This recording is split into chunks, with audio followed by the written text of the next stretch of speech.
4 बज गए, कोई भी बैलगाड़ी नहीं आ रही है, बसें तो आती ही नहीं, यहाँ बैलगाड़ी से ही चलाना पड़ता है। हे भगवान, अब लेट हो रहा है, कोई बैलगाड़ी आ जाए तो ठीक है, कम से कम मैं घर पहुंच जाऊंगा। हे भगवान, प्रार्थना करते हैं किसी बैलगाड़ी को भेज दो। और हम उसी पेड़ के ऊपर बैठे हुए थे। बाबा जी लोग बेकार होते हैं, इसीलिए हमेशा मस्त होते हैं। बेकार माने विदाउट कार, गुजराती बेकार नहीं है। तो हमने देखा दूर से कि एक बैलगाड़ी आ रही है, क्योंकि हम पेड़ के ऊपर थे।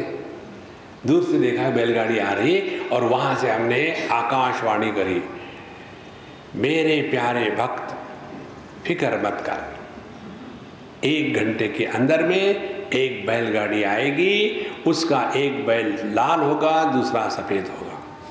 उसमें गाड़ी चलाने वाले के सर के ऊपर में पगड़ी होगी जो पीले रंग की होगी, उसमें घास लदा होगा।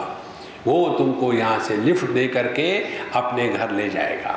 जाने के बाद उसको चाय पानी को पैसा दे देना, फ्री में मत लेना। और पता नहीं किसने कहा, सुना तो है अपने ही, पता नहीं कोई आएगा नहीं आएगा, कहीं भूत तो नहीं है यहाँ। और 1 घंटे के बाद बैलगाड़ी आ जाती है। बैलगाड़ी पर बैठ के वो चला गया। गांव में जाकर के वो चुप बैठेगा क्या? ऐसा ऐसा हुआ था और वहाँ आकाशवाणी हुई और ऐसा आ गया। दूसरे दिन सभी लोग आ गए और हम अपने पेड़ पर बैठे हैं। महात्मा जी जय हो, धन्य हो, धन्य हो, धन्य हो। और महात्मा जी को बस सब कुछ मिलने लग गया आराम से। असल में क्या हुआ? असल में ये हुआ कि जो व्यक्ति पेड़ के नीचे खड़ा था उसको देखने की एरिया बड़ी छोटी थी। समझो वो देख सकता था 500 मीटर के रेडियस में, और जो हम पेड़ के ऊपर थे हमारी एरिया परसेप्शन वाज मोर, हम देख सकते थे 500 मीटर के रेडियस में। और उसके पश्चात ध्यान से सुनना, जो पेड़ के नीचे के व्यक्ति के लिए भविष्य काल था वो पेड़ के ऊपर में रहने वाले व्यक्ति के लिए वर्तमान काल था। जो पेड़ में ऊर्ध्वमूलम अधशाखम अश्वत्थम प्राहुरव्ययम, जो देहात्म भाव से जीते हैं उनके लिए जो काल की कल्पना है, और जो पेड़ के ऊपर बैठे हैं चेतन सत्ता में जो स्थित है उनके लिए काल की कल्पना। इसमें जमीन आसमान का अंतर होता है। ये बात समझने की है महाराज। देखो, और ये समझ कब आ सकती है? जब हमारा अंतःकरण शुद्ध हो। कृतात्मानः अकृतात्मानः नहीं। अंतःकरण का निर्माण का तात्पर्य क्या है?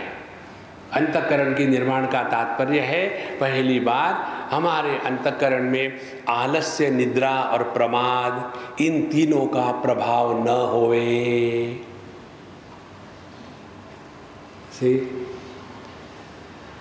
आलस्य, निद्रा, प्रमाद माने क्या? आलस माने क्या? आज करे सो कल कर, कल करे सो परसों, ये आलस। निद्रा माने क्या? इस पर कोई टीका टिप्पणी करने की आवश्यकता नहीं, वो हमारी सगी बहन है। देखो, और प्रमाद क्या है? प्रमाद माने उसी गलती को 1000 बार इफेक्टिवली रिपीट करना, उसको प्रमाद कहते हैं।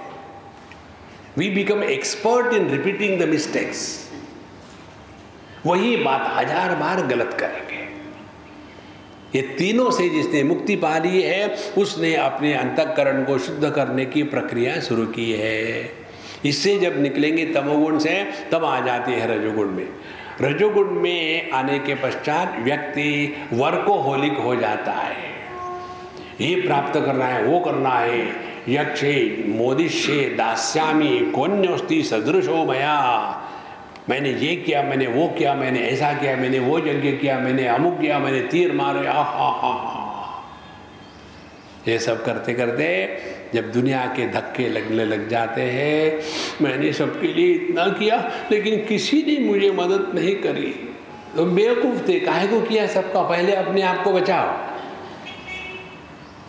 ये जो दूसरों का भला करके दुखी होने वाले होते हैं ना, उन्होंने कभी किसी का भला नहीं किया है, केवल अपने अच्छाई की ही पूजा करी है। देखो, एक लड़की मुझे मिली, तो कैवल्य धाम में लोनावला में आई थी, होगी कोई मे बी मिड 40s वगैरह। और ये स्वामी जी मुझे आपसे बात करनी है। हमने कहा मुझे तुमसे बात नहीं करनी। नहीं, क्यों?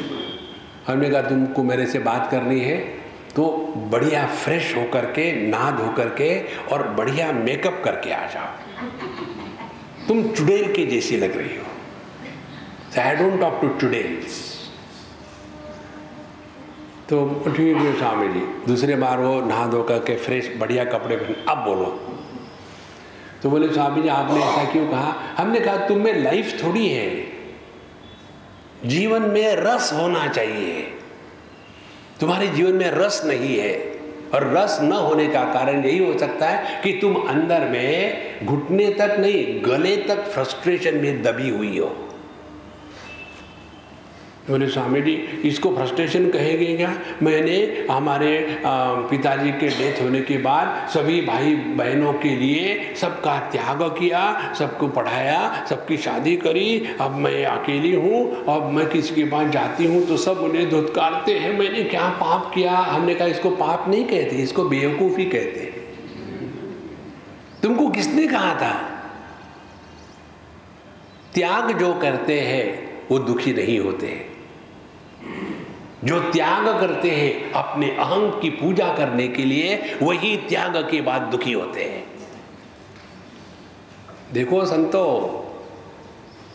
इसीलिए ये जो रजोगुण में बैठे हुए हैं उनके जीवन में दुख गारंटीड है, वो कभी सुखी नहीं हो सकते।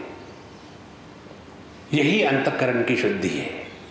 इसीलिए हम जो बताते हैं ना कि मौज में रहो, इसको साधारण बात मत समझ लेना, ये बहुत बड़ी साधना है। लेकिन हमको साधना माने कैसी अच्छी लगती है जिसमें परेशान किया जाए। देखो ये मत खाना, वो मत खाना, और उल्टा खड़ा होकर के भगवान का नाम लेना, शीर्षासन करके राम नाम करने से मरते समय प्राण जो है ना शिरस से निकल जाते हैं। मरने की तैयारी, अरे जिंदा रहने की तैयारी करो, मरना तो आई।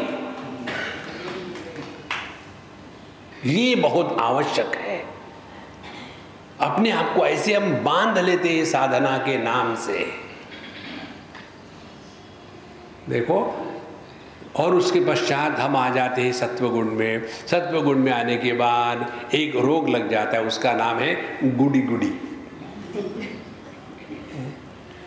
हम प्याज नहीं खाते, हम लहसुन नहीं खाते, हम सुबह उठ करके योगा करते हैं, हम ये करते हैं। हम लोगों के जैसे नहीं है, चप्पल पहन के किचन में चले गए, बिना नहा करके गैस को जलाया। हम तो सुबह नहा धो करके पहले गैस की पूजा करते हैं, उसके बाद अग्नि का आह्वान करते हैं। ये जो गुड़ी गुड़ी ब्रांड होते हैं ना, महा डेंजरस होते हैं।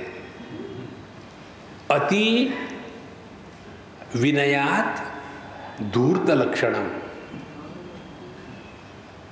Be yourself. You don't have to prove anything to anybody. व्यक्ति इसी में फंस जाता है। इसीलिए भगवान यहाँ कहते हैं दैट यतन्तः अपि अकृतात्मानः नैनम